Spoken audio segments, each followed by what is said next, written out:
I'm Lu Yi from the University of Melbourne. Sorry. I'm very honored to be selected to present as a finalist here. Before I start, I'd like to acknowledge the traditional owners of the land, Urujari Uri Urong people on which this study was carried out and where I am today. I would also like to pay my respect to elders both past, present, and future.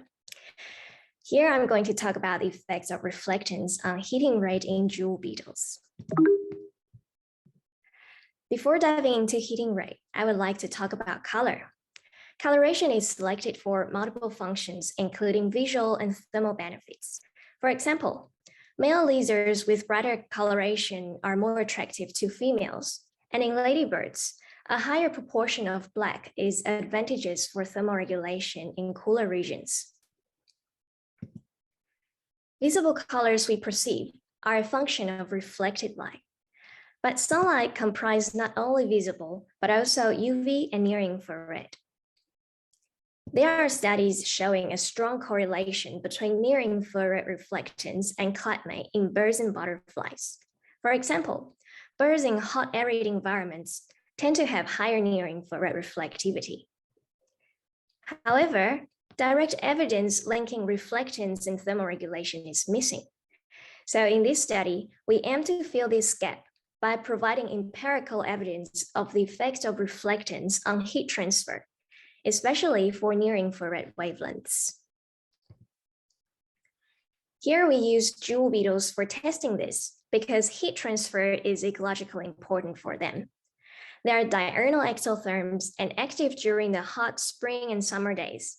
They spend most of their adult time on host plants, feeding and finding potential mates. Moreover, they have highly diverse color as well as size and surface sculpturing. Size and surface sculpturings are cuticle properties that might also affect heat transfer.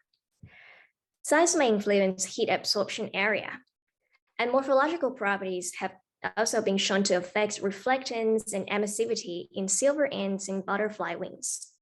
Therefore, aside from reflectance, we also included area, cuticle thickness, and surface complexity into our analysis. Here we focus on the heat transfer of elytra, which are the hard cover over the flying wings of a beetle as they take up the majority of dorsal area. So we first measure the 4 cuticle properties, including reflectance, area, cuticle thickness, and surface complexity. For the reflectance of the elytra, we measure with a spectrometer. And for the area, we measure the projected area of the elytra from photographs taken from above. And we derive the cuticle thickness and the surface complexity from microcity data. We use rugosity, which is the ratio of surface area to projected area to characterize surface complexity. Here is an overview of our 17 jewel beetle species. You can see that the beetles diverge greatly, not only in color, but also in size and surface sculpturing. In this study, we wanted to test the effects of these cuticle properties on heating rate due to direct radiation. So we next measure the heating rate for these 17 jewel beetle species with the thermal chamber you see on the slide. It is an isolated chamber surrounded with a flowing water system to minimize the effects of conduction and convection. An electron sample was placed on a platform in the middle of the chamber and connected with a thermocouple to measure the temperature. On the top of the chamber, there is a transparent window where we place different filters over it to allow different wavelengths of the radiation from the solar simulator entering into the chamber. This figure here shows that the irradiance from the solar simulator matches the irradiance from the sun pretty well. So with different filters, in total, we have 3 different illumination treatments. They are the total illumination, total wavelengths from the solar simulator, UV-vis light only, and near-infrared light only. And this allowed us to test the thermal effects of reflections in different wavelength ranges. We used the maximum temperature change over 1 minute to represent the heating rate of a sample. So after this data collection, we ran generalized linear models to test the effects of cuticle properties on heating rate. Results show that reflectivity has a significant effect on heating rate, independent of other cuticle properties. This figure here shows the correlation between heating rate and reflectivity from our experiment. Different color shows different illumination treatments.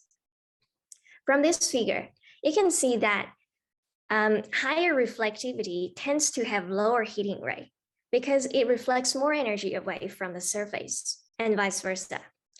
You can also see that the correlation is stronger for total and for near infrared reflectivity and weaker for UV-Vis1. The effects of reflectivity on heating rate is mainly driven by near infrared reflectivity because the variation in near infrared is much larger than in UV-Vis, as you can see from this figure. It shows the total reflectivity of all electron samples. Blue and yellow show the proportion of near infrared and UV-Vis wavelengths respectively in the total reflectivity. Area has also a significant effect, but in total illumination only. By contrast, we did not detect any effects from cuticle thickness and rugosity on heating rate. Reflectivity has a significant effect on heating rate in an isolated lab setup. However, how much can this result translate into the situation in the field is not clear. In natural environments, there are other climate factors that can override the effects of reflectance, such as wind or convection. Other thermoregulation strategies, such as finding shelters, might be more effective than reflectance.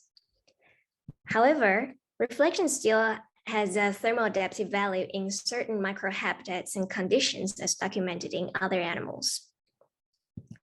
And here is a scenario where the reflectance might be important for jewel beetles. Now, imagine yourself to be a jewel beetle on the branches of your host plant in the early morning. You can barely move because you're not warm enough. You have to warm up sufficiently to start foraging, finding a mate, or escaping a predator. At this very vulnerable moment, you have to make the best use of sun patches to warm up yourself as quickly as possible. This is probably the time when reflectance plays a critical role in thermoregulation in jewel beetles. Those with low reflectance, they warm up faster and hence have higher fitness than those with high reflectance. You may also wonder, does reflectance play a role in preventing overheating? Theoretically, it could, and therefore, beetles with higher reflectance could spend longer time outside without being cooked under the sun. However, this is probably not as important as warming up fast, because when a beetle is already active, it can thermoregulate behaviorally, like finding shade, which is much more effective in cooling. Moreover, in our field observation, on hot days in the Australian desert, jewel beetles would hide themselves in shade between branches or under the flowers of their host plants at noon and come out again when it's cooler in the afternoon. UV-Vis coloration is under several different selective pressures and selected for visual functions such as warning coloration or camouflage. By contrast, near-infrared reflectance cannot be seen and is free from visual selective pressures. Therefore, near-infrared reflectance varies primarily in response to thermal needs. And that's why we see much more variety in near-infrared than in UV-Vis reflectivity, resulting in a greater effect on heating rate than we might expect from visible color variation alone. Though surface sculpturing didn't have a significant thermal effects on heating rate in our experiment, it doesn't necessarily mean that it has no effect on heat transfer. because the effects may be linked to convection rather than radiation.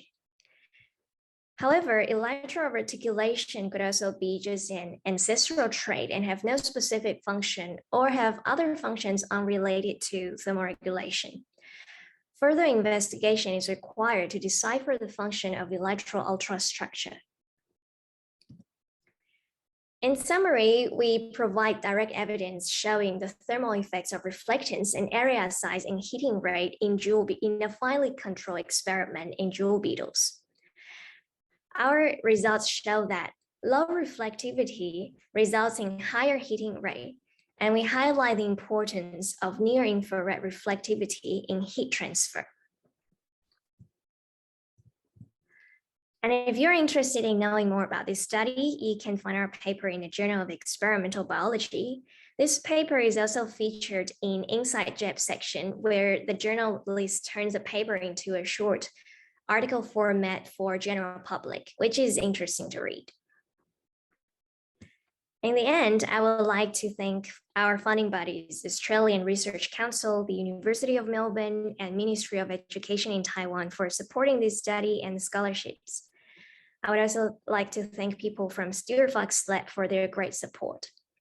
Finally, thank you for your attention, especially it is the last day of an online conference, and I'm happy to take any questions. Thank you so much, Lee. That was brilliant. We have time for one question.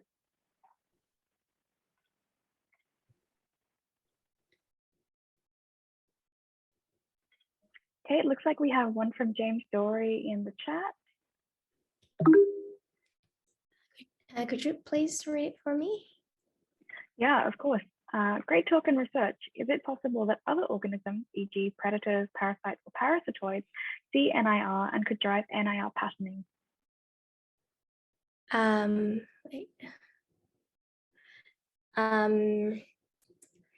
I guess the question was asking whether there's other animals that can see near infrared. As far as I know, almost no animals can see near infrared. The longest peak in animals I have seen is peaking at somewhere just slightly after 700, and because the reception of animals is in a curve, in a bell shape.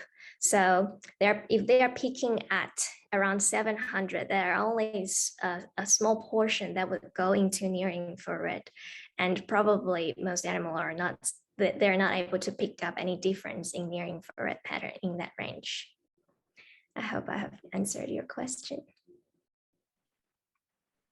Okay, fantastic.